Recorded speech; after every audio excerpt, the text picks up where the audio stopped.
आजच्या या सखोल चर्चेत सर्वांचं स्वागत आहे. आजचा आपला विषय खरोखरच खूप खास आहे. म्हणजे आपण आज एका अशा कलाकृतीबद्दल बोलणार आहोत जी इंग्रजी साहित्यात अगदी अजरामर मानली जाते. नक्कीच. रोमॅन्टिक युगातली ही एक अतिशय सुंदर आणि गाजलेली कविता आहे, लॉर्ड बायरन यांची शी वॉक्स इन ब्युटी. बरोबर. आणि आजची आपली ही जी चर्चा आहे ना, ती फक्त या कवितेचा वरवरचा अर्थ समजून घेण्यासाठी नाहीये. तर या कवितेच्या निमित्ताने बाह्य सौंदर्य आणि आंतरिक सौंदर्य यांचा तो जो एक मेळ असतो, तो बायरनने कसा साधलाय ते आपण पाहणार आहोत. अगदी. आणि त्यासोबतच कवितेची तांत्रिक रचना, त्यातले कळीचे मुद्दे जे अभ्यासाच्या दृष्टीने महत्वाचे आहेत, तेही आपण डिकोड करणार आहोत. ठीक आहे, आपण हे उलगडून पाहूया. कारण माझ्या माहितीनुसार ही कविता म्हणजे फक्त एका सुंदर स्त्रीच्या रूपाचं वर्णन नाहीये, तर तो प्रकाश आणि अंधार यांच्यातील एक परफेक्ट किंवा म्हणूया एक अचूक समतोल आहे. हो, एक्झॅक्टली. आणि आपण जेव्हा ही कविता वाचतो ना, तेव्हा असं वाटतं जणू एखाद्या चित्रकाराने काढलेलं उत्तम चित्रच आपण शब्दांत पाहत आहोत. आता माझ्या मागे हे जे बॅकड्रॉपवर जुन्या काळातील लायब्ररी आणि रात्रीच्या आकाशाचं जे चित्र आहे ना. हो, ते खूप छान दिसतंय. धन्यवाद. तर ते चित्र म्हणजे ह्या कवितेचाच एक फील आहे. रात्रीच्या आकाशाची विशालता आणि शांतता यात जाणवते. अच्छा. पण मला वाटतं की कोणत्याही कलाकृतीचं विश्लेषण करण्याआधी ना, तिचा जन्म कसा झाला हे समजून घेणं खूप गरजेचं आहे. म्हणजे ही कविता अचानक हवेतून तर आली नसेल, यामागे नक्कीच काहीतरी रंजक कथा असणार. हो ना. कथा खूपच रंजक आहे. खरं तर आपण 1814च्या काळात जायला हवं. 11 जून 1814ची ती रात्र होती. लंडनमधील लेडी सिटवेल यांच्या घरी एक खूप मोठी आणि आलिशान पार्टी होती. बापरे, लंडनमधल्या त्या काळातल्या पार्ट्या म्हणजे अगदीच ग्रँड असणार. अगदी. आणि तिथेच लॉर्ड बायरन यांनी पहिल्यांदाच मिसेस ॲन बिट्रिक्स विल्मॉन्ट यांना पाहिलं. त्या बायरन यांच्या चुलत भावाची पत्नी होत्या. अच्छा, म्हणजे त्यांची आधी कधीच भेट झाली नव्हती? नाही, ही त्यांची पहिलीच भेट होती. आणि त्या पार्टीमध्ये ॲनने जो ड्रेस घातला होता तो खूपच लक्षवेधी होता. म्हणजे असा काय खास ड्रेस होता तो?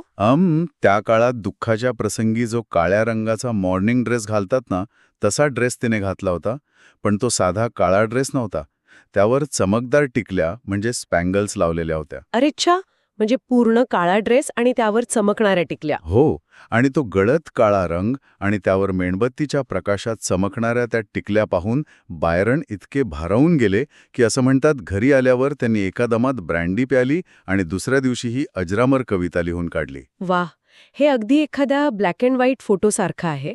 म्हणजे जिथे फोटोग्राफरने कॉन्ट्रास्ट अगदी परफेक्ट सेट केला आहे, त्यामुळे काळा रंग अधिक गडद आणि पांढरा रंग अधिक उजळ दिसतोय. अगदी तसंच. तो प्रकाश आणि अंधाराचा खेळच होता. पण मला इथे एक विचार आला. म्हणजे लॉर्ड बायरन हे त्यांच्या वादग्रस्त आणि उधळ्या जीवनशैलीसाठी ओळखले जायचे, हो ना? त्यांच्याबद्दल अनेक गॉसिप्स असायचे. हो, त्यांना mad, bad and dangerous to know असं म्हटलं जायचं. तेच.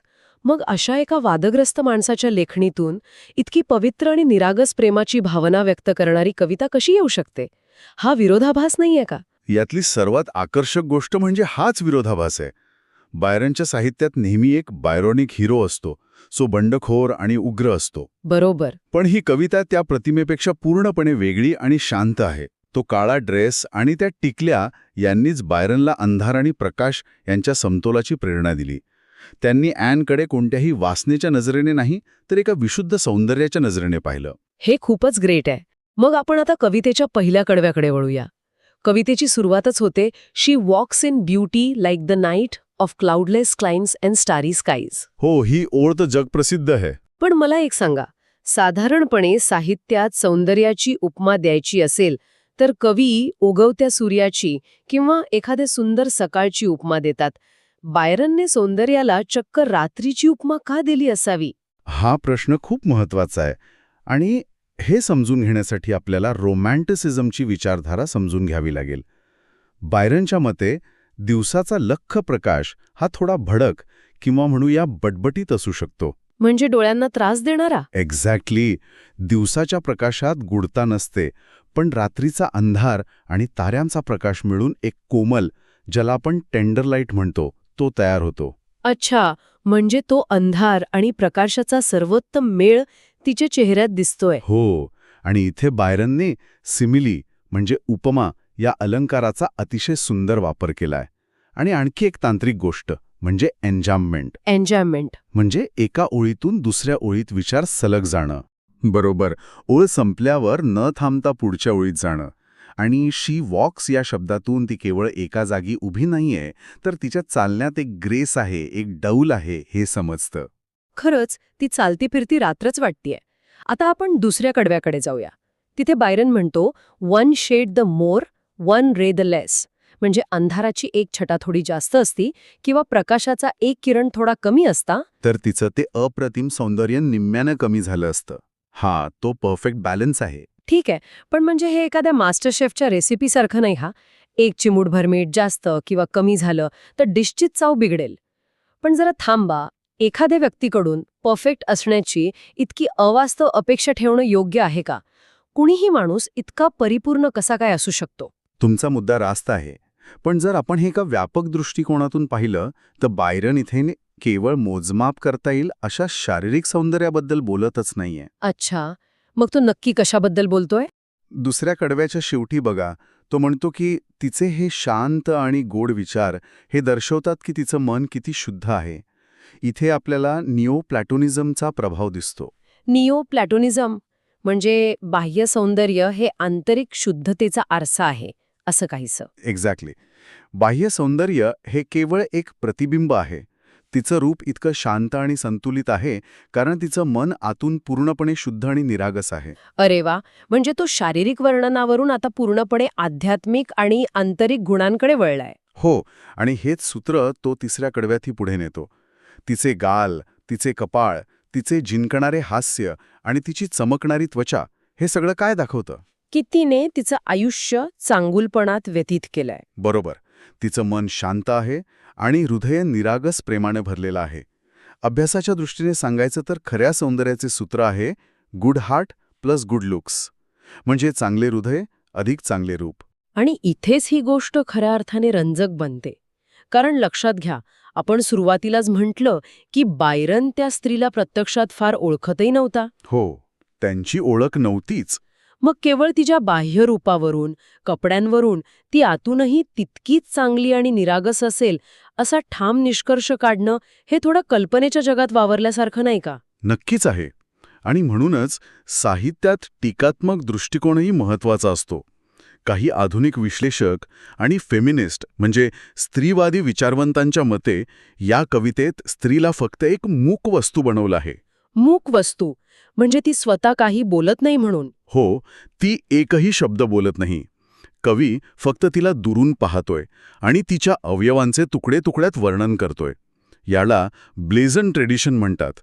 स्त्रीवादी समीक्षकांच्या मते कवीने तिच्या सौंदर्याचा स्वतःच्या सोयीचा एक आदर्श तयार केलाय. अच्छा, म्हणजे तिच्या खऱ्या भावनांना तिथे जागा नाहीये? बरोबर. तरीही हे आपण मान्य करायला हवं की कवी तिच्याकडे कोणत्याही चुकीच्या नजरेने पाहत नाहीये. तो तिच्या मनाच्या शांततेचा आणि शुद्धतेचा प्रचंड आदर करत आहे. हो, ती भक्तीची भावना नक्कीच जाणवते. आता आपण थोडं कवितेच्या तांत्रिक अंगाकडे म्हणजे तिच्या लय आणि मीटरकडे वळूया. ही कविता कोणत्या छंदात लिहिली गेली आहे? ही कविता आयॅम्बिक टेट्रामीटरमध्ये लिहिली गेली आहे. म्हणजे एका ओळीत 4 ॲम्स, डाडम डाडम असा जो ताल असतो. अगदी बरोबर. डाडम डाडम डाडम डाडम. अरेच्छा, म्हणजे जर आपण ती ओळ वाचली, she walks in beauty like the night, हा ताल ऐकताना असं वाटतं जणू कोणीतरी अत्यंत डौलदारपणे पावलं टाकत चाललंय. हां, बरोबर पकडलं तुम्ही. आणि हे मुद्दाम केलेलं आहे कारण ही कविता मुळात वाचण्यासाठी नाही तर गाण्यासाठी लिहिली होती. अच्छा, गाण्यासाठी. हो. बायरनने इसाक नॅथन या संगीतकारासोबत हिब्रू मेलोडीज नावाचा संग्रह तयार केला होता. ही कविता त्या संग्रहासाठीच लिहिली होती. म्हणूनच यात एक अप्रतिम सांगीतिक लय आहे. म्हणूनच ते ऐकायला इतकी गोड वाटते. आणि याची यमक योजना म्हणजे राईम स्कीम सुद्धा खूप सलग आहे.